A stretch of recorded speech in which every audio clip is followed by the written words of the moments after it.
বেগম জিয়ার শারীরিক অবস্থা আগের চেয়ে কিছুটা ভালো। মেডিকেল বোর্ডের পরামর্শ পেলে নেওয়া হবে বিদেশে। তারেক রহমান ফিরতে চাইলে একদিনের মধ্যে দেওয়া হবে ট্রাভেল পাস। অবৈধভাবে সরকারি জমি দেওয়ার অভিযোগে দুদকের আরেক মামলায় শেখ হাসিনা রেহানার রায় আজ। আরেক আসামি ব্রিটিশ এমপি টিউলিপ সিদ্দিকও। কাদের মধ্যে যে মানে রং টাচ করছে, যদি কোনো কিছু বলতে যায় তাহলে বলে হয়তো আমার চরিত্রের দোষ, আর নাহলে ও চরিত্রের। গণপরিবহনে ৮৩% নারী শারীরিক ও মানসিক নির্যাতনের শিকার। নেই আসন সংরক্ষণের বালাই, এখনো আলোর মুখ দেখেনি রাজধানীতে কাউন্টার ভিত্তিক বাস পরিষেবা। এবং খেজুর আমদানিতে শুল্ক জটিলতা। চট্টগ্রাম বন্দরেই ৭,০০০ মেট্রিক টন ফেলে রেখেছেন আমদানিকারকরা, অভিযোগ ব্যবসায়ীদের। এবারও রমজানে দাম বাড়ার শঙ্কা।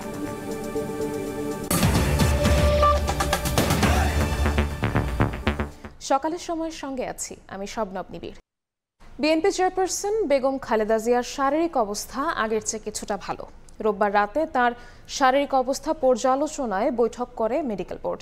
এবার কেয়ার হাসপাতালে দলীয় প্রধানকে দেখতে যান বিএনপি মহাসচিব মির্জা ফখরুল ইসলাম আলমগীর।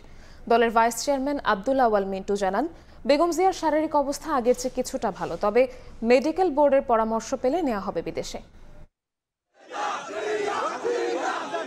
ফুসফুস ও হৃদযন্ত্রের সংক্রমণ নিয়ে রাজধানীর এভারকেয়ার হাসপাতালের সিসিইউতে চিকিৎসাধীন বিএনপি চেয়ারপারসন বেগম খালেদা জিয়া। সাবেক প্রধানমন্ত্রীর স্বাস্থ্যের খবর নিতে রোববার দিনভর হাসপাতালের সামনে আসেন তার শুভানুধ্যায়ীরা। তাদের প্রার্থনা দ্রুত সুস্থ হয়ে উঠবেন বেগম জিয়া। মানুষের অধিকার প্রতিষ্ঠার জন্য এই নেত্রী যে অপরিসীম ত্যাগ স্বীকার করেছেন সেটা সর্বজন বিদিত। আজকে উনি যে অবস্থায় রয়েছেন সেখানে আমরা শুধু মানুষের কাছে দোয়া চাই। এখানে যারা ডাক্তার আছে তারা এবং বিভিন্ন দেশ থেকে ডাক্তারদের পরামর্শ নিয়ে ওনার চিকিৎসা চলছে। দল মত নির্বিশেষে সকলের উচিত তার জন্য দোয়া করা। বিএনপি নেত্রীর শারীরিক অবস্থার খোঁজ খবর নিতে রাতে হাসপাতালে যান দলটির মহাসচিব মির্জা ফখরুল ইসলাম আলমগীর।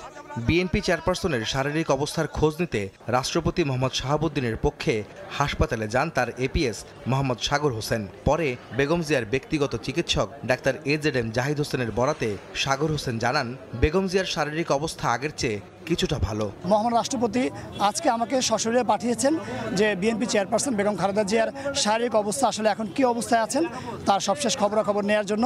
ডক্টর জাহিদ জানিয়েছেন যে বিএনপি চেয়ারপারসন বেগম খালেদা জিয়ার শারীরিক অবস্থা এখন স্থিতিশীল এবং তার তবে কিছুটা আগের চেয়ে কিছুটা ভালোর দিকে। রাতে বেগম জিয়াকে দেখতে এসে বিএনপির ভাইস চেয়ারম্যান আব্দুল আওয়াল মিন্টু জানান, বেগম জিয়ার চিকিৎসা নিয়ে পরবর্তী করণীয় ঠিক করছে মেডিকেল বোর্ড। বিএনপি নেত্রীর সুস্থতায় দেশবাসীর দোয়া চান জামাতের সেক্রেটারি জেনারেল মিয়া গোলাম পরওয়ার।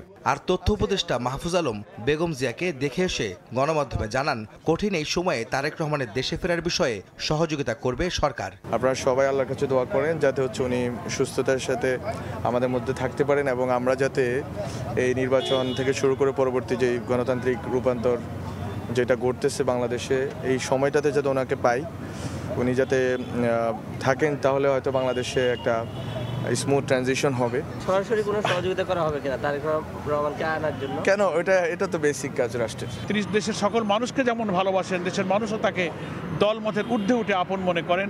আমরা মনে করি রাজনীতির গণতন্ত্রের উত্তরণে একটি নতুন বাংলাদেশের বিনির্মাণের এই সময়ে দেশনেত্রী বেগম খালেদা জিয়ার সুস্থতা এবং দীর্ঘ হায়াত আমাদের রাজনীতি দেশের জন্য প্রয়োজন।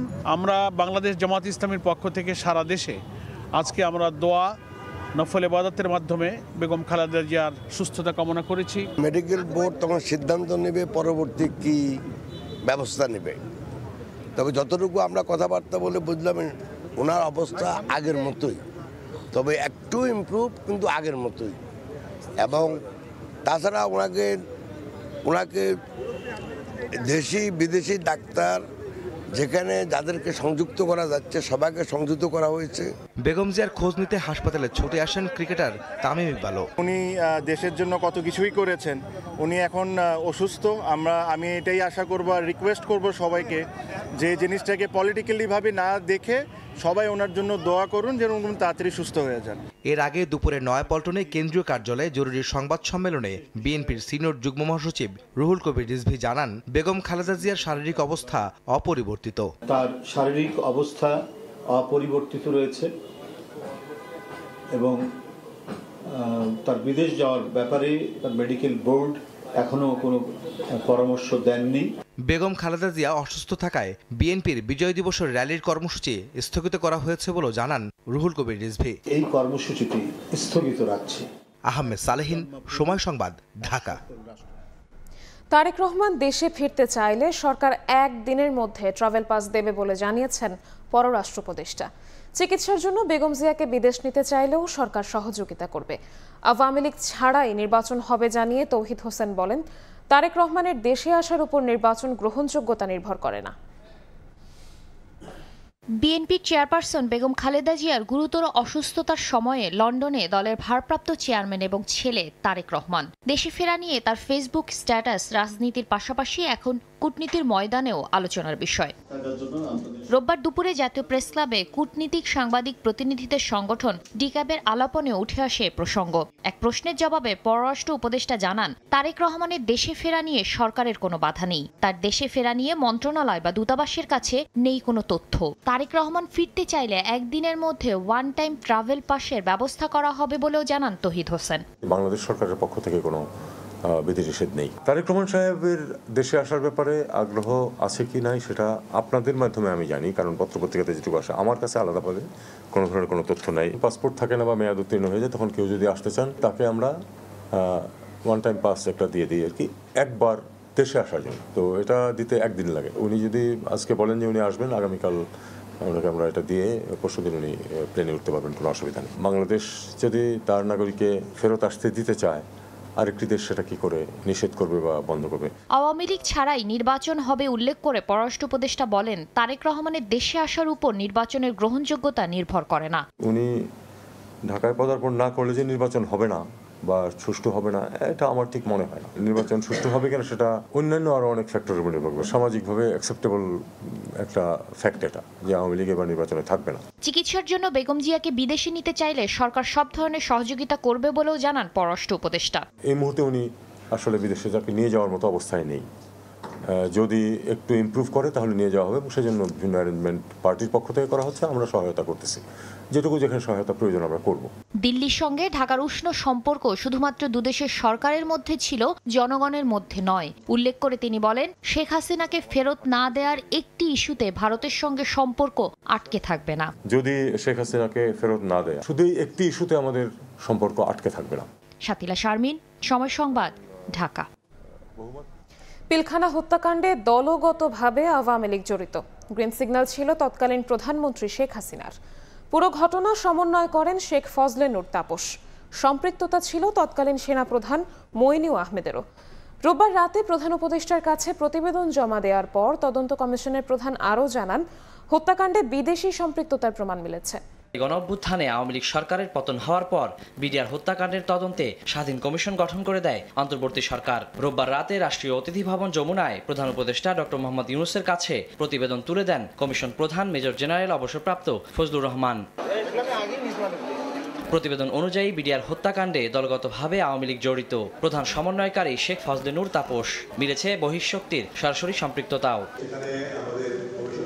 পরে স্বাধীন কমিশন প্রধান জানান, বিডিআর হত্যাকাণ্ডে শেখ হাসিনা সহ আওয়ামী লীগ নেতারা সরাসরি জড়িত। তৎকালীন সেনাপ্রধান মইনুল আহমেদ, ডিজিএফআই প্রধানও সম্পৃক্ত। এই বাহিনীটাকে দুর্বল করার জন্য এবং বাংলাদেশকে অস্থিতিশীল করার জন্য ষড়যন্ত্র ছিল, এবং এই কাজগুলোকে ডাল ভাতের কর্মসূচি, তারপরে বিডিআর সব আর্মি অফিসার কেন এখানে এসে তাদেরকে কমান্ড করছে, এই বিষয়গুলোকে সামনে এনে এগুলোকে ব্যবহার করা হয়েছে। এটা একদিনে হয়নি, একটা দীর্ঘ সময় ধরে এগুলো হয়েছে। যেমন তাপস এসে মসজিদে বসে মিটিং করেছেন, বিভিন্ন ট্রেনিং গ্রাউন্ডে বসে মিটিং হয়েছে। আরও জানান, বিডিআরকে দুর্বল করতেই হত্যাযজ্ঞে জড়িত হয় ভারত। দেশটির কাছে জবাব চাওয়ার সুপারিশ করা হয়েছে। ওই সময়ের সরকার তার ক্ষমতা দীর্ঘায়িত করতে চেয়েছিলেন, প্রতিবেশী দেশ বাংলাদেশকে অস্থিতিশীল করতে চেয়েছিল। ভারত যে জড়িত সেই ব্যাপারে আমরা সরকারকে সাজেস্ট করেছি যে ভারতের কাছ থেকে জবাব চাওয়ার জন্য। ভবিষ্যতে বাহিনীগুলোতে হত্যাযজ্ঞের মতো ঘটনা এড়াতে বেশ কিছু সুপারিশ করা হয়েছে প্রতিবেদনে। মানে অপরাধে তারা জড়িত। ওয়ালিউল সাকিব, সময় সংবাদ, ঢাকা। শেখ রেহানাকে অবৈধভাবে সরকারি জমি দেওয়ার অভিযোগে শেখ হাসিনার মামলার রায় আজ। মামলার প্রধান আসামিদের মধ্যে রয়েছেন টিউলিপ সিদ্দিকও। দেশের আদালতে এই প্রথম কোনো ব্রিটিশ এমপির রায় হতে যাচ্ছে। ঢাকার চতুর্থ বিশেষ জজ আদালতে রায় ঘোষণা করা হবে। মামলার অভিযোগে বলা হয়েছে, ক্ষমতার অপপ্রয়োগ করে পূর্বাচল নতুন শহরে শেখ রেহানাকে 10 কাঠা প্লট বরাদ্দের নির্দেশ দেন শেখ হাসিনা। 32 জনের সাক্ষ্য গ্রহণে উঠে আসে প্লট বরাদ্দ দেওয়ার জন্য শেখ হাসিনার উপর চাপ প্রয়োগ করেন ব্রিটিশ এমপি টিউলিপ সিদ্দিক। দুদকের তদন্তে দেখা যায় শেখ রেহানার নামে রাজুকের আওতাধীন সাভারের কোনাবাড়িতে 160% জমি এবং রাজধানীর সেগুন বাগিচা ও গুলশান একটি করে ফ্ল্যাট রয়েছে। কিন্তু রাজুকের জমি নেওয়ার সময় হলফনামায় নিজেকে ভূমিহীন দাবি করেন শেখ রেহানা। পরে 17 জনকে আসামি করে মামলাটি করে দুদক। এর আগে একই অভিযোগের অন্য 3টি মামলায় শেখ হাসিনাকে 21 বছরের কারাদণ্ড দেওয়া হয়েছে।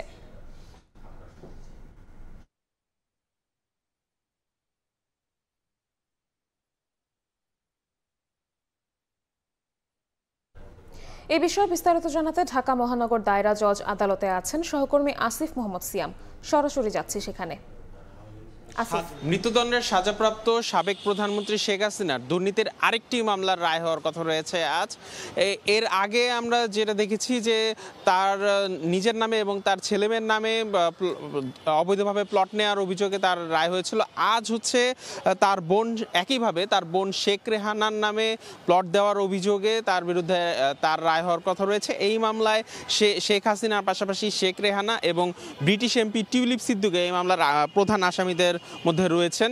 দেশের ইতিহাসে, দেশের আদালতের ইতিহাসে এই প্রথম কোনো ব্রিটিশ এমপির মামলার রায় হতে পারে আজ। তো এই মামলার ব্যাপারে যদি একটু বলে রাখি যে দুদকের অভিযোগ হচ্ছে যে শেখ হাসিনা প্রধানমন্ত্রী থাকা অবস্থায় তার ক্ষমতার অপপ্রয়োগ করে শেখ রেহানাকে পূর্বাচল নতুন শহর প্রকল্পে 10 কাঠা প্লট বরাদ্দ দেন। এই প্লট বরাদ্দ দেওয়ার সময় তারা রাজুকের আবাসন নীতিমালা সকল ধরনের নীতিমালা পুরোপুরিভাবে লঙ্ঘন করেছেন বলে দুদক অভিযোগ করে। এই অভিযোগের প্রেক্ষিতে দুদক প্রমাণ হিসেবে আদালতে দেখায় যে শেখ রেহানার রাজুকের আওতাধীন কোনাবাড়িতে জমি এবং রাজধানীর সেগুন বাগিচা ও গুলশানে ফ্ল্যাট থাকা সত্ত্বেও সেটা হলফনামায় সম্পূর্ণরূপে গোপন করে এবং নিজেকে সম্পূর্ণ ভূমিহীন দাবি করে তারা পূর্বাচলের প্লটের জন্য আবেদন করেন। রাজুকের নীতিমালা অনুযায়ী রাজুকের আওতাধীন কোনো এলাকায় কোনো ধরনের স্থাবর সম্পত্তির মালিক হলে তিনি যেহেতু রাজুকের আবাসনের জন্য আবেদন করতে পারবেন না, সেই জন্যই মূলত এই হলফনামায় এই বিষয়টা গোপন রাখা হয়েছে বলে দুদক এ সময় জানায়। তো এই পুরো অভিযোগের প্রেক্ষিতে দুদক 32 জন সাক্ষী আদালতে হাজির করে। তো আমরা আশা করছি যে বেলা 11টার পর কোর্ট বসবেন এবং তার প্রথম প্রহরেই তারা বিচারক রায় ঘোষণা করবেন। তো এই ছিল আমার কাছে সর্বশেষ।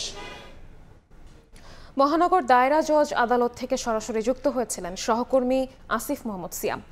সকালের সময় আরও থাকছে। দেশে উদ্বেগজনক হারে বাড়ছে এইডস রোগীর সংখ্যা। আক্রান্তদের 40% সমকামী। হাসপাতালে কিট সংকটে শনাক্তে জটিলতা। 1 সপ্তাহের মধ্যে সমাধানের আশ্বাস। 3 দফা দাবিতে সোমবার থেকে শুরু হওয়া সরকারি প্রাথমিক বিদ্যালয়ের বার্ষিক পরীক্ষায় দায়িত্ব পালন না করার সিদ্ধান্ত নিয়েছেন সহকারী শিক্ষকরা। ঢাকা মহানগরের সব সরকারি প্রাথমিক বিদ্যালয়ে সকাল 8টায় পরীক্ষা শুরুর কথা আছে। সার্বিক পরিস্থিতি জানাতে সরাসরি যুক্ত হচ্ছেন সহকর্মী শফিকুজ্জামান রুবেল। আপনারা জানেন যে 3 দফা দাবি নিয়ে কিন্তু যারা প্রাথমিকের শিক্ষক রয়েছেন, সহকারী শিক্ষক, তারা কিন্তু দীর্ঘদিন যাবতই আন্দোলন করছেন এবং সেটার একটা শুরু হওয়া কিন্তু এখন পর্যন্ত হয়নি। আশ্বাস পেয়েছিলেন, সেই আশ্বাসের ভিত্তিতে কিন্তু তারা মাঠ থেকে উঠে আসছেন। তো সেই আশ্বাস পূরণ না হওয়ার পরিপ্রেক্ষিতে কিন্তু এই যে গতকালকে রাতে এই সহকারী শিক্ষকদের যারা প্রতিনিধি, তারা কিন্তু একটি ঘোষণা দিয়েছেন যে যদি তাদের দাবি আদায় না হয় তাহলে আজকে থেকে যে প্রাথমিক বিদ্যালয়ে যে বার্ষিক পরীক্ষা শুরু হওয়ার কথা সেটি তারা বর্জন করবেন। এইরকম একটি মেসেজ আমাদের কাছে এসে পৌঁছেছে, আমরা যেমনটা তথ্য জানি। কিন্তু আমরা এখন পর্যন্ত সেই স্কুলে রয়েছি। এই মুহূর্তে আমি নীলক্ষেত সরকারি প্রাথমিক বিদ্যালয়ে রয়েছি। এখানেও যথা টাইমে পরীক্ষা শুরু হওয়ার কথা ছিল। সকাল 8টা থেকে মূলত আমরা দেখতেও পাচ্ছি যে অভিভাবক এবং শিক্ষার্থী, যারা পরীক্ষার্থী, শিশুরা তারা কিন্তু এখানে এসছেন এবং আসার পর আমরা যখন এখানে কথা বলি হেডমাস্টারের সাথে, তিনি কিন্তু জানান যে পরীক্ষা চলবে এবং তারা প্রস্তুতি নিচ্ছেন এবং যেটা 8টা বাজে হওয়ার কথা ছিল সেটা আধা ঘন্টা পিছিয়ে এই স্কুলে মূলত 8:30টায় পরীক্ষা নেওয়ার প্রস্তুতি চলছে। এখন পর্যন্ত আমরা এমনটাই দেখতে পাচ্ছি। আপনারা জানেন যে দীর্ঘদিন যাবৎ, বা দীর্ঘদিন বলতে এই নভেম্বর মাসের 8 থেকে 12 তারিখ পর্যন্ত কিন্তু কেন্দ্রীয় শহীদ মিনারের সামনে এই সরকারি শিক্ষকরা তারা 3টি দাবি আদায় মাঠে ছিলেন। তা আপনারা জানেন যে এই দাবি আদায় নিয়ে তাদের সাথে প্রশাসনের সাথেও ঝামেলা বেঁধেছিল। এক পর্যায়ে মন্ত্রণালয়ের পক্ষ থেকে কিন্তু তাদের আশ্বাস দেওয়া হয় যে তাদের যে দাবি দেওয়া সেগুলোর বিষয়ে বিবেচনা করা হবে। যে 3টি দাবিতে তারা মাঠে রয়েছেন এবং এখনও সরব, সেই 3টি দাবি আপনারা জানেন ইতিমধ্যে। আমি একটু বলি, সেই 3টি দাবির মধ্যে উল্লেখযোগ্য হচ্ছে তারা যে বেতন কাঠামো, তাদের যে প্রাথমিক বিদ্যালয়ে যে সরকারি শিক্ষকের যে বেতন রয়েছে, যে বেতন স্কেল 10ম গ্রেডের, সেটা উন্নতিকরণের দাবি তারা জানিয়েছেন। তাদের দ্বিতীয় দাবিটি হচ্ছে যে 9ম ও 10ম ও 16 বছর, মানে বলা যায় যে 10 এবং 16 বছর পূর্তিতে উচ্চতর গ্রেড সমস্যার সমাধান। এর বিশদ বিবরণ রয়েছে।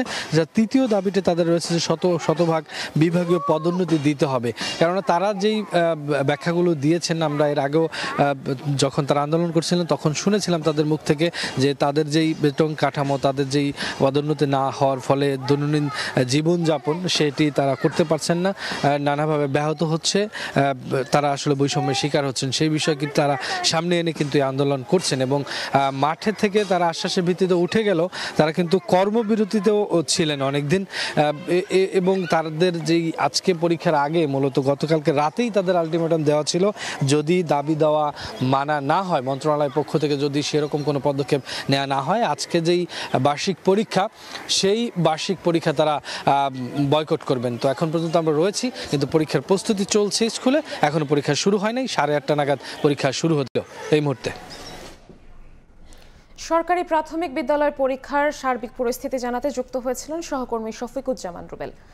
কর্মস্থল কিংবা শিক্ষা প্রতিষ্ঠানে যেতে গণপরিবহনই ভরসা নারীদের, কিন্তু যাত্রাপথে তাদের নিরাপত্তাহীনতা যেন দিন দিন আরও স্পষ্ট হচ্ছে। নির্ধারিত আসনের নিয়ম না মানা থেকে শুরু করে নিত্যদিনের মানসিক ও শারীরিক হয়রানি কঠিন করে তুলছে নারীর যাত্রাকে। ফাহরিয়া ফারুকি রিপোর্টে বিস্তারিত। ওঠার সময় আর কি অন্যদের টান দিছে, পুরুষরা মহিলাদের সিটে বসে থাকে, বাসে যারা যারা থাকে তারা কেউ কিছুই বলে না। সমস্যা তো মোটামুটি হয়। প্রতিদিনের এই যাত্রা যেন নারীদের জন্য এক নীরব যুদ্ধ। শুধু গন্তব্যে পৌঁছানো নয়, এ যুদ্ধ নারীর নিরাপত্তা নিশ্চিতেরও। কিন্তু প্রশ্ন থেকে যায়, গণপরিবহনের উপর নির্ভরশীল এদেশের অধিকাংশ নারী ঠিক কতটা নিরাপদে পৌঁছান তার গন্তব্যে। বাংলাদেশ রোড সেফটি নেটওয়ার্কের এক জরিপ বলছে, দেশের গণপরিবহনে যাতায়াতকারীদের মধ্যে 83% নারী প্রতিদিন শারীরিক ও মানসিক নির্যাতনের শিকার হন। যদিও সড়ক পরিবহন আইন 2018 অনুযায়ী প্রতিটি বাসে নারী, শিশু ও প্রতিবন্ধীদের জন্য 9টি আসন সংরক্ষিত থাকার কথা, কিন্তু সড়ক ঘুরে দেখা যায় অধিকাংশ বাসে এ নিয়ম উধাও। ছেলে মানুষই বাসের মধ্যে ওঠার সময় যে কাদের মধ্যে যে মানে রং টাচ করছে, যদি কোনো কিছু বলতে যায় তাহলে বলে হয়তো আমার চরিত্রের দোষ, আর নাহলে ও চরিত্রের দোষ, কিন্তু সরাসরি চরিত্র নিয়ে কথা বলে দেয়। মহিলাদের সিটে বসে থাকে, তখন মহিলারা বললেও তারা সিটটা দিতে চায় না। আমরা নাইমা দাঁড়ায় ব্রেক করে মহিলারা উঠাই নামাই পরে। কাগজে কলমে নিয়ম থাকলেও তার বাস্তবায়ন না থাকায় মাঝে মধ্যেই অনাকাঙ্ক্ষিত ঘটনা ঘটছে বলে জানান পুরুষ যাত্রীরা। মহিলাদের সিটে পুরুষ বসে না, বরঞ্চ মহিলারা পুরুষের সিটে বসে। হ্যাঁ, পুরুষের সিট এগুলো মহিলাদের সিট সামনে। অনেকাংশ তো সেফ, কিন্তু কিছু কিছু ক্ষেত্রে একটু হয়তো বা অনেক সময় হয়, কিন্তু যেটা আসলে অনাকাঙ্ক্ষিত। নিরাপদ যাত্রায় চলতি বছরের ফেব্রুয়ারিতে রাজধানীতে চালু করা হয় কাউন্টার ভিত্তিক বাস পরিষেবা। 21টি কোম্পানির 2610টি গোলাপি রঙের বাস যাত্রা শুরু করলেও মুখ থুবড়ে পড়েছে সেই প্রকল্প। এ বিষয়ে জানতে মহিলা বিষয়ক অধিদপ্তরে যায় সময় সংবাদ, তবে কথা না বলে এড়িয়ে যান দায়িত্বরতরা। বিশেষজ্ঞরা বলছেন, নারীর জন্য নিরাপদ পরিবেশ তৈরিতে মর্যাদা বৃদ্ধির পাশাপাশি প্রয়োজন সামাজিক বিভিন্ন প্রতিষ্ঠানের অংশগ্রহণমূলক ভূমিকা। নারীকে যতক্ষণ না পর্যন্ত আমরা তাকে একজন এই দেশের একজন নাগরিক, সমান মর্যাদা, সমান অধিকার তার কাজ করার অধিকার আছে, তার বাইরে যাওয়ার অধিকার আছে। এটা আমরা যদি মানসিকতা আমাদের পরিবর্তন না করি, এটা তো হতেই থাকবে যতই আইন করা হোক। নারীদের জন্য ঢাকা শহরে যদি আমি বলি, প্রচুর পরিমাণে আলাদা বাস দিতে হবে। এখন প্রশ্ন আসতে পারে যে কেন আলাদা বাস দিতে হবে, সারাক্ষণ তো বলা হচ্ছে সম অধিকারের কথা, কিন্তু সম অধিকার আর এই ধরনের পাবলিক হ্যারাসমেন্টের, পাবলিক প্লেসে হ্যারাসমেন্টের নারী হওয়ার জায়গাটা দুটো ভিন্ন জিনিস। সমাজের সব শ্রেণীর মানুষের মানসিকতা পরিবর্তনের উপরও জোর দেন বিশেষজ্ঞরা। দিন শেষে নারী গন্তব্যে পৌঁছায় ঠিকই, কিন্তু প্রতিদিনের এই যাত্রা প্রশ্ন তোলে নারীর নিরাপত্তা নিশ্চিত হবে কবে। বিশেষজ্ঞরা বলছে, যাতায়াতে নারীর নিরাপত্তা নিশ্চিতে আইনের পাশাপাশি প্রয়োজন মানসিকতারও পরিবর্তন। ফাহরিয়া ফারুকী, সময় সংবাদ, ঢাকা। নানা আলোচনা, নীতি, সিদ্ধান্ত পেরিয়ে বহুল প্রতীক্ষিত প্রবাল দ্বীপ সেন্ট মার্টিনে যাত্রা শুরু হচ্ছে আজ। 3টি জাহাজে পর্যটকরা যাচ্ছেন সেন্ট মার্টিন দ্বীপে। এই মুহূর্তে বিস্তারিত জানাতে পর্যটকবাহী জাহাজে আছেন সহকর্মী সুজাউদ্দিন রুবেল। সরাসরি যাচ্ছি তার কাছে। রুবেল, দীর্ঘ 10 মাস পর পর্যটকবাহী জাহাজ সেন্ট মার্টিনের উদ্দেশ্যে রওনা হয়েছে। সকাল 7টায় জাহাজ ছাড়ার কথা থাকলেও কিন্তু সকাল 7:30টায় 3টে জাহাজ ছেড়েছে সেন্ট মার্টিনের উদ্দেশ্যে। আমরা এখন জাহাজে রয়েছি। আসলে জাহাজে যারা পর্যটকরা আজকে 3টি জাহাজে করে, যেহেতু রাত্রি যাপনের সুবিধা রয়েছে, সেই ক্ষেত্রে 2000 পর্যটক যাতায়াতের প্রশাসনের যে অনুমতি, সেই অনুমতির প্রেক্ষিতে আজকে প্রথম দিন হওয়াতে প্রায় 1200 পর্যটক আজকে সেন্ট মার্টিনের উদ্দেশ্যে রওনা হয়েছে। এখন পর্যন্ত আমরা জাহাজে যেটি লক্ষ্য করছি, অনেকেই জাহাজে বসে পড়েছেন এবং বসে অনেকেই খেলছেন, আবার অনেকেই আমরা দেখতে পাচ্ছি খোশ গল্পে মজুর রয়েছেন। তবে ঘণ্টাখানিক আগে যখন জাহাজ ছেড়েছিল, তখন আমরা যেটি লক্ষ্য করেছি, প্রকৃতির যে অপরূপ সৌন্দর্য, জাহাজের যে দুই পাশে সমুদ্রের যে জলরাশি এবং নৌকা, ডিঙি নৌকা, এই দৃশ্যগুলো উপভোগ করেছেন। উপভোগ করার সঙ্গে সঙ্গে অনেকে ছবি তুলেছেন, অনেকেই আসলে আমরা লক্ষ্য করছি গান করছেন। এভাবে প্রতিটি মুহূর্ত তারা এখন জাহাজে কাটাচ্ছে। আমরা লক্ষ্য করছি 3টি জাহাজের যে পরিস্থিতি, জাহাজে যারা পর্যটকরা এসেছেন তারা খুবই উৎফুল্ল, তারা খুবই খুশি। আমরা তাদের সঙ্গে কথা বলেছিলাম, তারা যে বিষয়টি বলছে, যে 12টি নির্দেশনা দিয়েছেন, তারা সেই 12টি নির্দেশনা মানবেন। যেহেতু সেন্ট মার্টিন দ্বীপ তাদের জন্য একটি ভিন্ন বিষয় ভ্রমণের জন্য, সেক্ষেত্রে তারা এসব নির্দেশনা মানতে রাজি আছেন, সেটি বলছেন।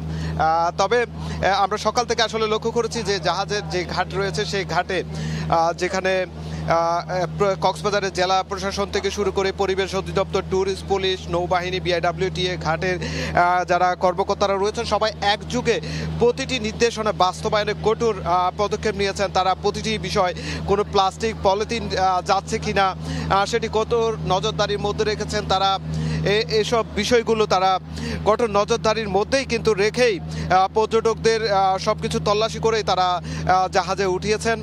জেলা প্রশাসক যেটি জানিয়েছেন, এই যে 12টি নির্দেশনা দেওয়া হয়েছে, তারা একযোগে প্রশাসনের সকল কর্তৃপক্ষ একযোগে এই নির্দেশনা বাস্তবায়নে কাজ করবেন এবং কেউ যদি নির্দেশনা অমান্য করে সেক্ষেত্রে ব্যবস্থা নেওয়া হবে বলে জানিয়েছেন। শুধু কক্সবাজার জেটিঘাট নয়, পুরো জাহাজ থেকে শুরু করে সেন্ট মার্টিন দ্বীপ পর্যন্ত যেখানে যেসব নির্দেশনা দেওয়া হয়েছে, সেই নির্দেশনাগুলো বাস্তবায়ন করতে তারা কঠোর ব্যবস্থা নেবেন। তবে জাহাজ কর্তৃপক্ষ যেটি বলছে, নভেম্বরের দিনে গিয়ে দিনে আসার সুযোগ থাকার কারণে তারা জাহাজ ছাড়েনি। এখন যেহেতু রাত্রি যাপনের সুযোগ থাকছে, সেক্ষেত্রে প্রতিদিন আজকে 3টি জাহাজ গিয়েছে, আগামীকাল থেকে 6টি জাহাজ ছাড়বে কক্সবাজার থেকে, সেই বিষয়টি বলছে। তবে জাহাজ, এই যে জাহাজ ছেড়েছে, পর্যটকরা সেন্ট মার্টিন যাচ্ছে, এটি নিয়ে কিন্তু সেন্ট মার্টিন দ্বীপের বাসীর মধ্যে একটি আনন্দঘন মুহূর্ত তারা বলছেন যে যেহেতু দীর্ঘ সময় পর পর্যটকরা যাচ্ছেন, তাদের আয় রোজগার সেক্ষেত্রে বাড়বে। তো এই ছিল আমার কাছে সর্বশেষ। কক্সবাজার থেকে সরাসরি যুক্ত হয়েছিলেন সহকর্মী সুজাউদ্দিন রুবেল। দেখছেন সকালের সময়, সঙ্গেই থাকুন। 2030 সাল নাগাদ দেশ থেকে HIV বা এইডস নির্মূলের পরিকল্পনা সরকারের, যদিও প্রতিনিয়তই ঊর্ধ্বমুখী এ রোগে আক্রান্তের সংখ্যা। গবেষণা বলছে আক্রান্তদের মধ্যে 40% সমকামী। যন্ত্রপাতি, জনবল এবং কিট সংকটে পুরোপুরি চিকিৎসার আওতায় আনা সম্ভব হয়নি আক্রান্তদের। তবে স্বাস্থ্য বিভাগ বলছে কিট সংকটের সমাধান মিলবে 1 সপ্তাহের মধ্যেই। এইডস প্রতিরোধে সচেতনতা বাড়াতে 1 ডিসেম্বর পালিত হয় বিশ্ব এইডস দিবস। নুরুল ইসলামের ছবিতে বিস্তারিত জানাচ্ছেন মনির হোসাইন। সিটির ভিতরে 80% এইচআইভিতে আক্রান্ত যদি চেক করা 15 থেকে 25 পর্যন্ত হচ্ছে পরিমাণ ধরা হবে, তাতে স্টুডেন্ট থাকবে বেশি।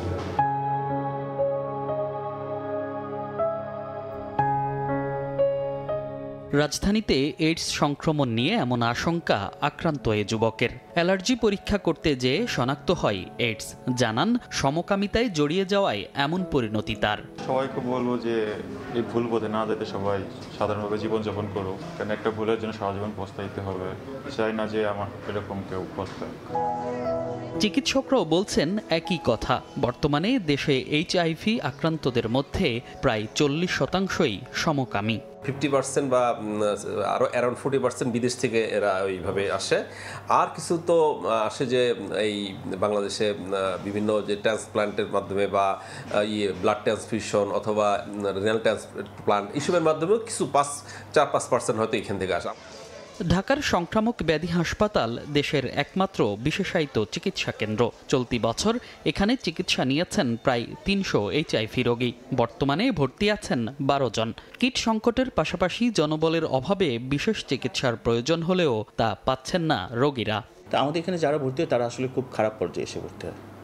তা আমরা যেটা ফেস করি যে আমাদের এখানে এই রোগীগুলোর আসলে এইচআইভি ছাড়া অন্য আরও অনেকগুলো ডিজিজ থাকে, এবং এইগুলোর জন্য যেই ধরনের ল্যাবরেটরি দরকার, ল্যাবরেটরি যে সাপোর্টটা দরকার, সেই সাপোর্টটা আমরা ওদের দিতে পারি না। বিভিন্ন মেডিকেল কলেজ থেকে অনেক সময় ফোন করে ওভার ফোনে যে এই পেশেন্টগুলোকে আমাদের এখানে পাঠিয়ে দেবে, যেগুলো ইন্টেনসিভ কেয়ার লাগে। তখন আমরা আসলে ওই সাপোর্টটা দিতে পারি না। লাইফ সাপোর্ট দেওয়ার যে ইয়েটা, ওইটা আমাদের জনবলের সংকট আছে। দেশব্যাপী এইডস শনাক্তকরণ কেন্দ্রগুলোতেও আছে কিট সংকট। যদিও স্বাস্থ্য অধিদপ্তর বলছে চলতি সপ্তাহেই কেটে যাবে তা। সেকেন্ড কিটটা আমাদের কিছুটা স্বল্পতা ছিল। আমরা যখন কিটটা বিমানবন্দরে যখন আসে তখন তার 1 দিন বা 2 দিন আগে এটা আগুন লাগে, তো ওইখান থেকে আমরা ওই কিটটা এখনও আমরা পাইনি। ইন দ্য মিন টাইম আমরা এ সপ্তাহে কাল বা পরশু আমরা সেই কিটটা পেয়ে যাব।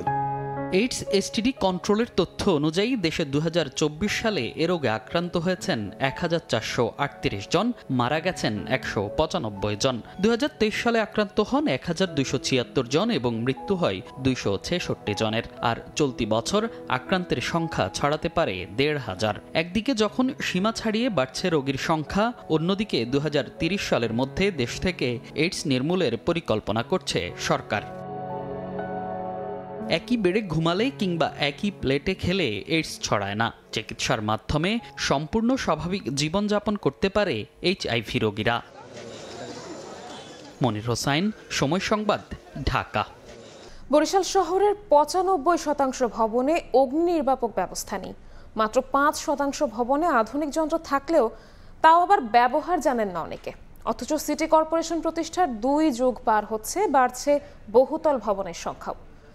অগ্নিকাণ্ড ঝুঁকি বাড়লেও নিরাপত্তা জোরদারে বাড়ে না পদক্ষেপ। বিস্তারিত অপূর্ব রিপোর্টে। আগুনের লেলিহান শিখায় কেবল সম্পদ নয়, পড়ে মানুষের স্বপ্ন। একটি দুর্ঘটনার পর নড়ে চড়ে বসে নিয়ন্ত্রক সংস্থাগুলো, কিন্তু তারপর আর এগোয় না। বরিশাল মহানগরীর বহুতল ভবনের বেশিরভাগই নেই কার্যকর অগ্নি নির্বাপন ব্যবস্থা। কোথাও আছে নামে মাত্র যন্ত্র, কোথাও বা এর ব্যবহারই জানেন না কেউ। প্রশ্ন উঠেছে, দুর্ঘটনা ঘটলে কে বাঁচাবে কাকে? এমন একটা মেডিকেলে কোনো কিছুই নাই আগুন নিবানোর জন্য। ফায়ারের নিবানোর যে স্টিম বুশার, এটা আমার কখনো ব্যবহার করা হয়নি, আমার জানা নেই। কেন যদি আগুন লাগে কে কারে বাঁচাইবে একমাত্র আল্লাহই ভালো জানে, কোনো মেশিনপত্র আমি দেখিনি। শহরের আদালত পাড়া কিংবা জেলা প্রশাসকের কার্যালয় থেকে শুরু করে ছোট বড় মার্কেট, যেখানে প্রতিদিন সমাগম হয় হাজারো মানুষের। এখানকার বাসিন্দা ও ব্যবসায়ীদের ভয়, অগ্নিকাণ্ডের শিকার হলে জীবন আর মালামাল হারাতে হবে দুটোই। এমনকি বিভাগের সবচেয়ে বড় চিকিৎসা কেন্দ্র শের-ই বাংলা মেডিকেল কলেজ হাসপাতালেও নেই কার্যকর অগ্নি নির্বাপন ব্যবস্থা। আমাদের দোকানটা একেবারে ভিতর সাইডে, এখানে যদি কোনো সময় অগ্নিসংযোগ হয় বা কোনো রকম আগুন ধরে যায়, এর নিবানের কোনো ব্যবস্থা নেই। আমরা কিছু কিছু জায়গায় ফায়ার এক্সটিংগুইশার আমরা দেই, বাট একটা এক্সটিংগুইশার রাখা যায় না, চুরি হয়ে যাচ্ছে। একটা সেন্ট্রাল ফায়ার ফাইটিং সিস্টেম, যেহেতু পুরনো ভবন হাসপাতালগুলোতে ওই সিস্টেমটা নাই। বরিশালের অনেক বহুতল ভবনে আইনের তোয়াক্কা না করে অগ্নিকাণ্ড মোকাবিলায় কোনো ব্যবস্থা নেওয়া হয় না। তাই অবিলম্বে প্রতিরোধ ব্যবস্থা গড়ে তোলার দাবি উঠেছে। ফায়ার সার্ভিস বলছে তাদের সক্ষমতাও বাড়ানো দরকার। যদিও সংকট নিয়ে অগ্নি নির্বাপনে সদা প্রস্তুত বলে জানায় ফায়ার ফাইটাররা। আগুন লাগলে যাতে জলাশয়গুলো থেকে পানি ব্যবহার করে আগুনগুলো নিভানো যায় এবং প্রয়োজনীয় যে সমস্ত ইনস্ট্রুমেন্টস দরকার আগুন নিবারণের জন্য তাদের নিজস্ব ব্যবস্থাপনায় থাকতে হবে। শিল্প কারখানা যদি তার সম্পূর্ণ সেফটি বাস্তবায়ন না করে তাহলে তাদের কোনো কার্যক্রম বা নবায়ন করা যাবে না। এমনকি ডিসির মাধ্যমে প্রজন্মদের তাদেরকে আমরা মোবাইল করে আনতে পারি। দুর্ঘটনার পরে নয়, আগেই প্রস্তুতি থাকলে প্রাণহানি ও অর্থনৈতিক ক্ষতি থেকে রক্ষা পাওয়া সম্ভব বলছেন সচেতন মহল। চলতি বছর শেষ হতে না হতেই 10 মাসে 1133টি অগ্নিকাণ্ডের ঘটনায় বরিশালে ক্ষয়ক্ষতির পরিমাণ দাঁড়িয়েছে প্রায় 11 কোটি টাকা। ফায়ার সার্ভিস বলছে প্রায় 5 লাখ মানুষের বসবাসের এই শহরে মাত্র 5% ভবনে রয়েছে আধুনিক অগ্নি নির্বাপক ব্যবস্থা, বাকি 95% ভবনই রয়েছে আগুনের ঝুঁকিতে। অপূর্ব অপু, সময় সংবাদ, বরিশাল। সকালের সময় আরও থাকছে। ঘূর্ণিঝড় ও বন্যায় এশিয়ার 3 দেশে প্রাণহানি 9 শতাধিক, শ্রীলঙ্কায় মৃত্যু বেড়ে 334, ইন্দোনেশিয়ায় উদ্ধার কাজে ধীরগতি, চুরি বেড়ে যাওয়ায় উদ্বেগে বাসিন্দারা। সরকারি মালিকানায় কার্যক্রম শুরুর অপেক্ষায় 5টি ব্যাংকের সমন্বয়ে গড়ে তোলা সম্মিলিত ইসলামী ব্যাংক। তবে আগামী 2-3 বছরের মধ্যে ব্যাংকটি ছেড়ে দেওয়া হবে বেসরকারি মালিকানায়। সম্প্রতি ওয়াশিংটন সফরে গিয়ে এমনটাই জানান অর্থ উপদেষ্টা ডক্টর সালেউদ্দিন আহমেদ। তিনি জানান, শক্তিশালী অপরাধ গোষ্ঠীর কারণেই ব্যাংকগুলোর ম্যানেজমেন্ট কাজ করতে পারেনি। ব্যাংকাররা বলছেন 2 বছরে ব্যাংকটির উপর আস্থা ফেরানো চ্যালেঞ্জিং। কাজল আব্দুল্লাহর রিপোর্ট। লুটপাটের শিকার দেশের 5 ইসলামী ব্যাংকে একীভূত করে কার্যক্রম শুরুর পথে সম্মিলিত ইসলামী ব্যাংক। অন্যান্য দেশে পুরানো হলেও আর্থিক প্রতিষ্ঠান অধিগ্রহণের ঘটনা বাংলাদেশে এই প্রথম। মূলত অনিয়মের মাধ্যমে ব্যাংকগুলো থেকে বের করা বেশিরভাগ অর্থ পাচারের কারণেই ভঙ্গুর হয়ে পড়ে প্রতিষ্ঠানগুলো। এমন প্রেক্ষাপটে অর্থ মন্ত্রণালয় জানিয়েছে, আপাতত সরকারের পক্ষ থেকে পরিচালিত হবে সম্মিলিত ইসলামী ব্যাংক। তবে কার্যক্রম শুরুর পর 2-3 বছরের মধ্যেই বেসরকারি খাতে ছেড়ে দেওয়ার পরিকল্পনা অর্থ উপদেষ্টার। সম্প্রতি ওয়াশিংটন সফরে গিয়ে বিশ্বব্যাংকের বাংলাদেশ অফিসে এক সাক্ষাৎকারে একথা জানান তিনি। যে ব্যাংকগুলি আমরা মার্জ করছি ওদের মামলা করতে পারার সামর্থ্য, ওরিয়েন্টাল ব্যাংক দেশে একটা পাওয়ারফুল গ্রুপ ছিল, আপনারা জানেন। তো ওরা কেস করে, কিন্তু আনফর্চুনেটলি যারা কিনেছে আমি বলছি তাদেরই দুর্বলতা। একটা মালয়েশিয়ান কোম্পানি কিনেছে, তো ওরা যে ম্যানেজমেন্ট, ওদের আরও অনেক জায়গায় ব্যাংক টেক আছে, কিন্তু এখানে যে ম্যানেজমেন্টকে দিয়েছে দে আর নট ভেরি এফিশিয়েন্ট, ওরা একটা মনোযোগ দেয় না। নতুন ব্যাংকটা তো আপাতত গভর্নমেন্টের সাথে থাকবে, আমরা চেষ্টা করব বোর্ডটা এবং চেয়ারম্যানের বেটার হয়। আলটিমেটলি এই হলো 2 বছর বা 3 বছর পর এটাকে আমরা প্রাইভেটাইজ করে ফেলব, স্ট্র্যাটেজিক পার্টনার। দীর্ঘমেয়াদে ব্যাংকটি নিয়ে সিনিয়র ব্যাংকার ও অর্থনীতিবিদদের পরামর্শ, আগে আস্থা ফেরাতে হবে গ্রাহকদের, আর বেসরকারীকরণের সিদ্ধান্ত নির্ভর করবে রাজনৈতিক সরকারের ওপর। 2 বছরে এটা দাঁড়ায় যাবে, আমার কাছে এটা হতে পারে, কিন্তু ভেরি ভেরি ভেরি ডিফিকাল্ট।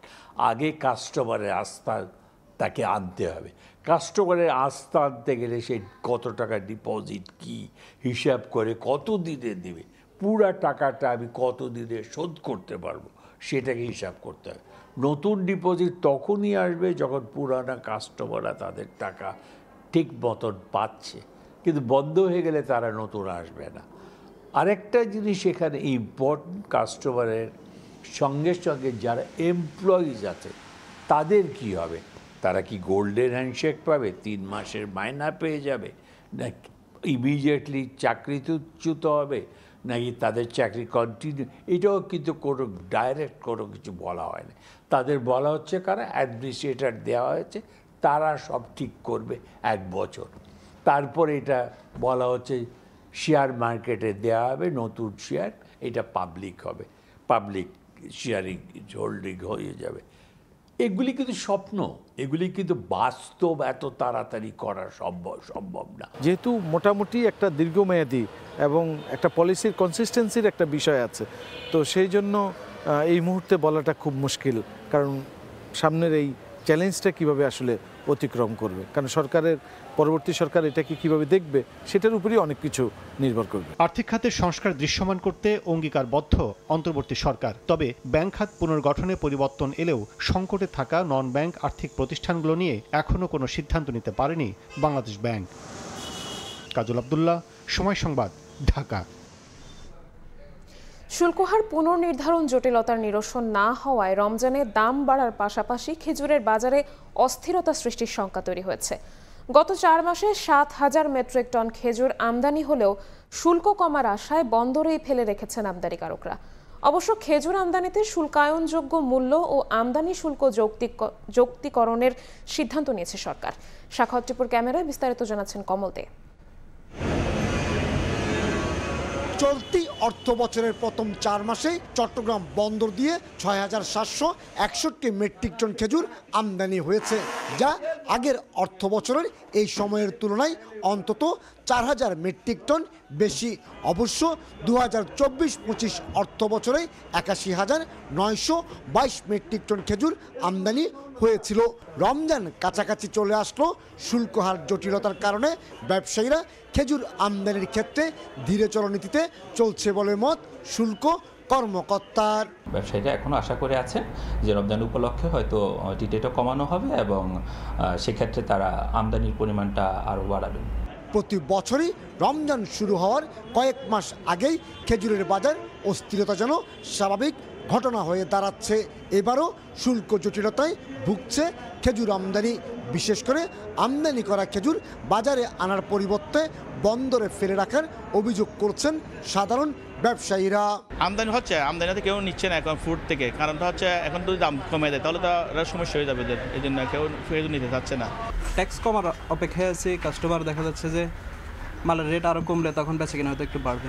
2023-24 অর্থ বছরে তৎকালীন সরকার আমদানিকৃত খেজুরকে বিলাসবহুল পণ্য হিসেবে ঘোষণা দিয়ে শুল্ক হার 1 থেকে 3 মার্কিন ডলার বাড়িয়ে দেওয়ার পর থেকে বাজারে অস্থিরতা সৃষ্টি হয়েছে। তার সঙ্গে যুক্ত হয়েছে বিশ্ববাজারে খেজুরের দাম বেড়ে যাওয়া।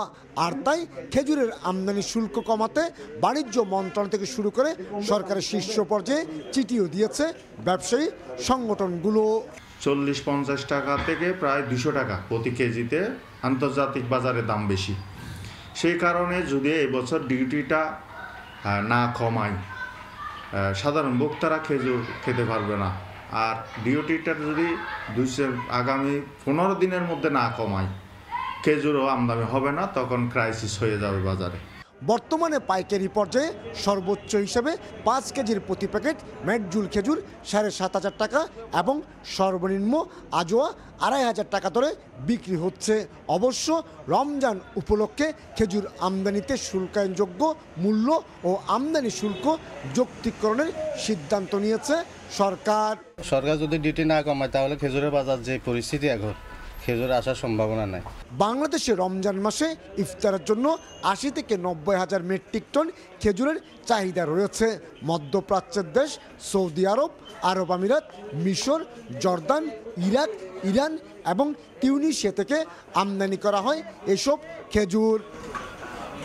চলতি অর্থ বছরের 4 মাসে চাহিদার বিপরীতে খেজুর আমদানি হয়েছে তুলনামূলক বেশি, কিন্তু শুল্ক হার বেশি হওয়ার কারণে সেই খেজুর বাজারে না এনে রেখে দেওয়া হয়েছে রেফার কন্টেনারে করে চট্টগ্রাম বন্দরে। তবে ব্যবসায়ীরা বলছেন আগামী 15 দিনের মধ্যে শুল্ক হার কমানো হলে আমদানি যেমন বাড়বে, ঠিক তেমনি আমদানি করা খেজুরও চলে আসবে বাজারে এবং দামও থাকবে সাধারণ মানুষের ক্রয় ক্ষমতার মধ্যে। চট্টগ্রামের ফলমন্ডি থেকে কমল দে, সময় সংবাদ। দেখছেন সকালের সময়, সঙ্গেই থাকুন। খুলনার ডুমুরিয়া উপজেলার মাধবকাটি বিল পাটিয়ালা সরকারি প্রাথমিক বিদ্যালয় 5 মাস ধরে পানিবন্দী। পাঠদানের পরিবেশ না থাকলেও বাধ্য হয়ে বেঞ্চ দিয়ে পাটাতন তৈরি করে একটি কক্ষে একসঙ্গে 3টি শ্রেণীর কার্যক্রম চলছে। বিদ্যালয়ে আসতে ঝুঁকির পাশাপাশি কোমলমতি শিক্ষার্থীরা আক্রান্ত হচ্ছে পানিবাহিত রোগে। নিয়ামুল হোসেন কোচির ক্যামেরায় তানজিম আহমেদের রিপোর্ট। একটির সঙ্গে আরেকটি বেঞ্চ পরপর মিশিয়ে পাটাতন তৈরি করে একই কক্ষে পড়াশোনা করছেন 3টি শ্রেণীর শিক্ষার্থীরা। নিচে পানিতে প্রতিফলিত হচ্ছে সূর্যের আলো। এটি একটি সরকারি প্রাথমিক বিদ্যালয়। গেল 5 মাস ধরে এমন চিত্র বিদ্যালয়টির, যেখানে শিক্ষার্থীদের আসতে হয় বেঞ্চের উপর দিয়ে হেঁটে, শ্রেণীকক্ষে প্রবেশ করতে হয় খালি পায়ে। পানিতে ভাসতে দেখা যায় তাদের স্যান্ডেলগুলো। নড়বড়ে বেঞ্চ পার হতে যেয়ে পড়ে যাওয়ার ঘটনাও নিত্যদিন ঘটে। খুলনার ডুমুরিয়া উপজেলার বিল ডাকাতিয়া সংলগ্ন মাধবকাটি বিল পাটিয়ালা সরকারি প্রাথমিক বিদ্যালয় পাঠদান চলে এভাবে। বর্ষা না থাকলেও নিচু স্থানে নির্মিত বিদ্যালয়টির শ্রেণীকক্ষ, খেলার মাঠ, যাতায়াতের পথ, শৌচাগার পানিবন্দী এখনো। সীমাহীন দুর্ভোগে চলে বিদ্যালয়টির পাঠদান সহ দাপ্তরিক কার্যক্রম। নৌকায় করে আসি, আসার সময় অনেকেই পড়ে যায়, ফ্যান ভিজা গেছে, সোয়েটার ভিজে গেছে, জামা কাপড় সব ভিজে গেছে। খেলার কোনো মাঠও নাই, আমরা খেললে করতে পারি না। বাচ্চাদের আসলে আসতে অনেক কষ্ট হয়, ওরা বেশিরভাগই ওদের মারা আগায় দিয়ে যায়, ওরা নৌকায় করে আসে, কেউ কেউ ড্রামে করে আসে, তো অধিকাংশ সময় ওরা পানিতে পড়ে যায়। ছেলে মেয়েদের উপস্থিতি একেবারে নাই বললে হয়, একেবারে 50% উপস্থিতি।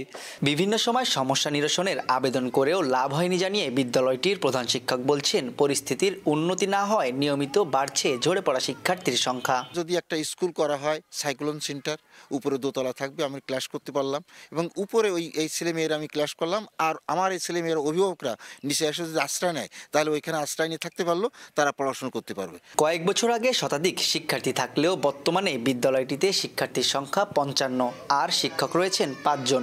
2 শিফটে সকাল 9টা থেকে বিকেল 4টা পর্যন্ত চলে শ্রেণী কার্যক্রম। শীতের সকালে পানির উপরে প্রান্তিক জনপদের এই শিক্ষার্থীরা যে পড়াশোনা করছেন সেটি একটি অসাধারণ ব্যাপার। তবে এমন পরিবেশ শিক্ষার্থীদের সার্বিক বিকাশে মারাত্মক নেতিবাচক প্রভাব ফেলছে বলছেন শিক্ষকরা। রাষ্ট্রের কাছে তাদের একমাত্র দাবি একটি উঁচু ভবন। খুলনার ডুমুরিয়া উপজেলার বিলপাটিয়ালা থেকে তানজিম আহমেদ, সময় সংবাদ। ঝালকাঠিতে প্রায় সবগুলো স্লুইস গেট অকেজো হওয়ায় আসছে না কোনো কাজে, পাশাপাশি নাব্যতা হারাচ্ছে জেলার খালগুলো।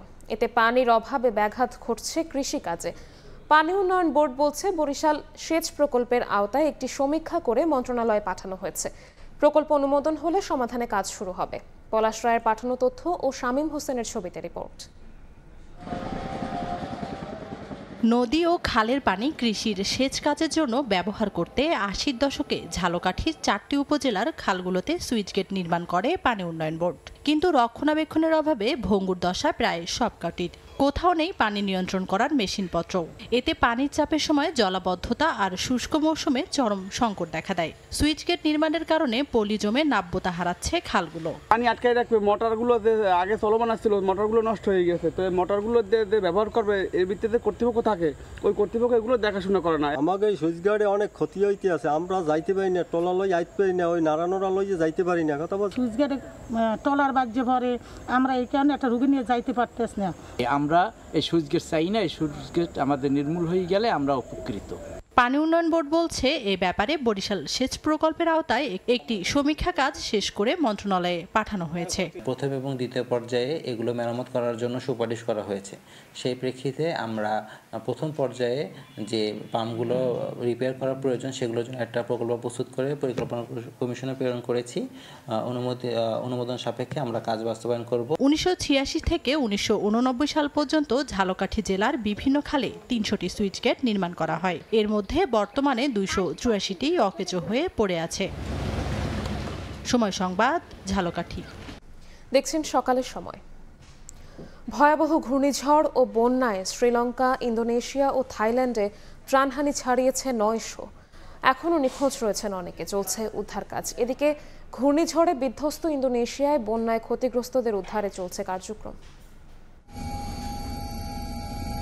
ইন্দোনেশিয়ার সুমাত্রার আচেহ, নর্থ সুমাত্রা ও ওয়েস্ট সুমাত্রার 3 প্রদেশে প্রাকৃতিক দুর্যোগের ভয়াবহতা সবচেয়ে বেশি। ঘূর্ণিঝড় সেনিয়ার আঘাতে পাহাড় ধসের ঘটনায় এখনও নিখোঁজ অনেকেই। সেন্ট্রাল তাপানুলি ও সিভলগায় সড়ক যোগাযোগ বিচ্ছিন্ন। এ অবস্থায় সমুদ্রপথে ত্রাণ পৌঁছানোর প্রস্তুতি চলছে। ঘূর্ণিঝড়ের ক্ষতচিহ্ন দৃশ্যমান গ্রামগুলোতেও। বাসিন্দারা জানান, পানি নেমে গেলেও রাস্তাঘাট পরিষ্কার না হওয়ায় স্বাভাবিক হয়নি চলাচল। চুরি ও লুটপাটের ভয়ে ঘরবাড়ি ছেড়ে আশ্রয় কেন্দ্রে যাননি অনেকেই। সুমাত্রার কয়েকটি এলাকায় দোকানপাটেও ঘটেছে চুরির ঘটনা। পুলিশ বলছে, দুর্গত এলাকায় ত্রাণ না পৌঁছানোয় এমন ঘটনা ঘটাচ্ছেন কেউ কেউ। এদিকে ঘূর্ণিঝড় দিতুয়ার আঘাতে বন্যা ও ভূমিধসে শ্রীলঙ্কার মৃতের সংখ্যা বেড়ে দাঁড়িয়েছে 193। এখনও নিখোঁজ রয়েছে প্রায় 200 জন। পরিস্থিতি মোকাবেলায় দেশটিতে জরুরি অবস্থা জারি করা হয়েছে। দেশজুড়ে ক্ষতিগ্রস্ত হয়েছে 5 লাখেরও বেশি মানুষ। প্রায় 78,000 বাসিন্দাকে সরিয়ে নেওয়া হয়েছে আশ্রয় কেন্দ্রে। ভয়াবহ বন্যায় ফিলিপিন্সে অনেকের মৃত্যুর পর দুর্নীতির অভিযোগ ঘিরে বিক্ষোভে নতুন মাত্রা পেয়েছে। বন্যা প্রতিরোধে বরাদ্দ কোটি ডলার গায়েব হয়ে যাওয়ার অভিযোগে স্থানীয় সময় রোববার ম্যানিলায় সমাবেশ করেছে বামপন্থী রাজনৈতিক দল ও সাধারণ শিক্ষার্থীরাও। এ সময় প্রেসিডেন্ট বংবং মার্কোস জুনিয়রের পদত্যাগ দাবি করেন বিক্ষুব্ধরা। ঘূর্ণিঝড়ে বিপর্যস্ত মালয়েশিয়ার আচেও প্রদেশে শুকনো খাবার ও চিকিৎসা সামগ্রী পাঠিয়েছে আন্তর্জাতিক সংস্থা। আর জরুরি যোগাযোগ সচল রাখতে বিনামূল্যে স্টারলিং সেবা দেওয়ার ঘোষণা দিয়েছে ইলন মাস্ক। এছাড়াও কলম্বোর নিম্নাঞ্চল এখনও ডুবে আছে পানিতে। মধ্যাঞ্চলের বহু গ্রামে ভেঙে পড়েছে যোগাযোগ ব্যবস্থা। ভয়াবহ ঘূর্ণিঝড়ে শুধু ইন্দোনেশিয়া নয়, থাইল্যান্ড, মালয়েশিয়া এবং শ্রীলঙ্কায় সবচেয়ে বেশি মানুষের মৃত্যু হয়েছে। শিউলি রোজা, সময় সংবাদ। ভারতের তামিলনাড়ুতে দুটি সরকারি বাসের মুখোমুখি সংঘর্ষে অন্তত 10 জন নিহত হয়েছেন। আহত হয়েছেন অন্তত 20 জন। খবর পেয়ে দ্রুত ঘটনাস্থলে পৌঁছায় পুলিশ। স্থানীয় বাসিন্দা এবং অন্যান্য সুস্থ যাত্রীদের সাহায্যে অনেকে উদ্ধার করা হয়। তাদেরকে দ্রুত হাসপাতালে নিয়ে যাওয়ার ব্যবস্থা করা হয়েছে। সংঘর্ষের কারণ এখনও স্পষ্ট হয়নি। তদন্তের পর এ বিষয়ে বিস্তারিত জানা যাবে বলে জানিয়েছে সংশ্লিষ্টরা। গত সপ্তাহে তামিলনাড়ুতে আরেকটি সরকারি বাস দুর্ঘটনার শিকার হয়, যেখানে 6 জন নিহত হন। দেখছেন সকালের সময়। ক্রিকেটারদের যোগ্যতা অনুযায়ী সঠিক মূল্যায়ন করার জন্যই 1 যুগ পর এই নিলামের ব্যবস্থা। প্রথম ধাপ সম্পন্ন করার পর এবারের বিপিএল নিয়ে আরও বড় স্বপ্ন দেখছেন গভর্নিং কাউন্সিলের চেয়ারম্যান ও বিসিবি সভাপতি আমিনুল ইসলাম বুলবুল। ফ্র্যাঞ্চাইজিগুলো সন্তোষজনক ব্যাংক গ্যারান্টি দেয়ায় অনেকটা নির্ভর গভর্নিং বডি। এছাড়া টুর্নামেন্টে ফিক্সিং বন্ধে প্রতি দলের সঙ্গে 2 জন করে সিআইডি কর্মকর্তা রাখা হবে বলে জানান সহসভাপতি সাখাওয়াত হোসেন। জাঁকজমকপূর্ণ আয়োজন, পছন্দের ক্রিকেটার নিয়ে কারাকারি। অর্থের সঙ্গে ফ্র্যাঞ্চাইজিগুলোকে নিতে হয়েছে কৌশলী সিদ্ধান্ত। এবারের বিপিএল মাঠে গড়ানোর আগেই দেখলো নতুন কিছু। 1 যুগ পর নিলাম, কোয়ালিটি অনুযায়ী ক্রিকেটারদের মূল্যায়ন পাইয়ে দেয়াটাই ছিল বিসিবির লক্ষ্য। এই বিপিএলটা অকশন যাওয়ার একটা কারণ হচ্ছে যে আমরা যে খেলোয়াড়দের যে অ্যাকচুয়াল যে তাদের যে প্রাপ্য রিওয়ার্ড সেটা যেন তারা পায়। এর পরপরই আমাদের আইসিসি টি20 ওয়ার্ল্ড কাপ হচ্ছে। তো সব কিছু মিলিয়ে এখানে হাই পারফর্মিং বলেন, এখানে পারফরমেন্সের জায়গাটা বলেন, তার থেকে বড় হচ্ছে যে একটা দীর্ঘ সময়ের জন্য ফ্র্যাঞ্চাইজিগুলোকে দেওয়া। তবে নির্বাচিত হওয়ার কদিনের মাথায় বিপিএল করার ভাবনাটা ছিল এই বোর্ডের সাহসী সিদ্ধান্ত। তার উপর ফ্র্যাঞ্চাইজিগুলো থেকে ব্যাংক গ্যারান্টি নেওয়া ছিল আরও বড় চ্যালেঞ্জ। সবকিছু সামলে প্রথম ধাপ সম্পন্ন করেছে গভর্নিং কাউন্সিল। ব্যাংক গ্যারান্টির অর্থ দিয়েছে নোয়াখালীও। ফিক্সিং বন্ধেও নেওয়া হয়েছে কঠোর ব্যবস্থা। আমাদের অবজেক্টিভটা কি ছিল? অবজেক্টিভটা ছিল যে এই পুরো গেমে যেন কোনো প্লেয়ার টাকা পায় না এরকম না হয়, কোনো লজিস্টিক্সের লোক টাকা না পায়, কোনো মিডিয়া ম্যানেজার টাকা না পায়, এরকম যেন না হয়। আমরা যেই পরিমাণ টাকা পেয়েছি এই পরিমাণ টাকাতে আমরা সিকিউর আছি। যদি ফাইন্যান্সিয়াল ইন্টিগ্রিটি এবং গেম ইন্টিগ্রিটিতে কোনো প্রবলেম হয়, যে কোনো সময় টিম বাদ পড়ে যাবে। এবং এই আন্ডারস্ট্যান্ডিংয়ে এবং এইটাই তাদের কাছ থেকে আমরা লিখিত নিয়েছি। বিসিবির বর্তমান বোর্ডের সামর্থ্য নিয়ে প্রশ্ন তুলছেন অনেকেই। এই বিপিএল তাদের প্রমাণের চাবিকাঠি। তাই এই আসরে আরো নতুনত্ব দেখানোর অপেক্ষায় এই বোর্ড। বিপিএল নিয়ে আমরা হয়তো অনেক সময় অনেক কথা বলছি। থিঙ্ক অ্যাবাউট ব্যাক, যে আপনারা পিছনে যে দেখেন যে বিপিএল এর অবস্থানটা কোথায় ছিল, সেই জায়গা থেকে আমরা বিপিএলটাকে কোথায় আস্তে আস্তে নিয়ে যাচ্ছে। তো আমরা যদি এটাকে সবাই মিলে যদি ভালো পজিটিভ কথা চিন্তা করি, ভালো কিছু চিন্তা করি, দেখবেন ইনশাল্লাহ এটাকে বিপিএলটা খুব ভালো দিকে যাবে। আগামী 26 ডিসেম্বর থেকে শুরু হবে বিপিএল এর 12তম আসর। দোয়া করি যেন তারাও ভালোভাবে খেলুক। তামিম হোসেন, সময় সংবাদ, ঢাকা। এ পর্যায়ে শীর্ষ সংবাদগুলো জানিয়ে দিচ্ছি আরও একবার। বেগম জিয়ার শারীরিক অবস্থা আগের চেয়ে কিছুটা ভালো। মেডিকেল বোর্ডের পরামর্শ পেলে নেওয়া হবে বিদেশে। তারেক রহমান ফিরতে চাইলে 1 দিনের মধ্যে দেওয়া হবে ট্রাভেল পাস। এবং অবৈধভাবে সরকারি জমি দেওয়ার অভিযোগে দুদকের আরেক মামলায় শেখ হাসিনা রেহানার রায় আজ। আরেক আসামি ব্রিটিশ এমপি টিউলিপ সিদ্দিকও।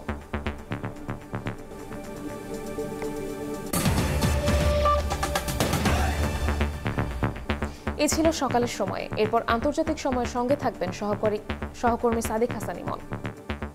ধন্যবাদ নিবিড়। আন্তর্জাতিক সময় নিয়ে আসছি কিছুক্ষণ পর, সঙ্গে থাকুন সময়ের।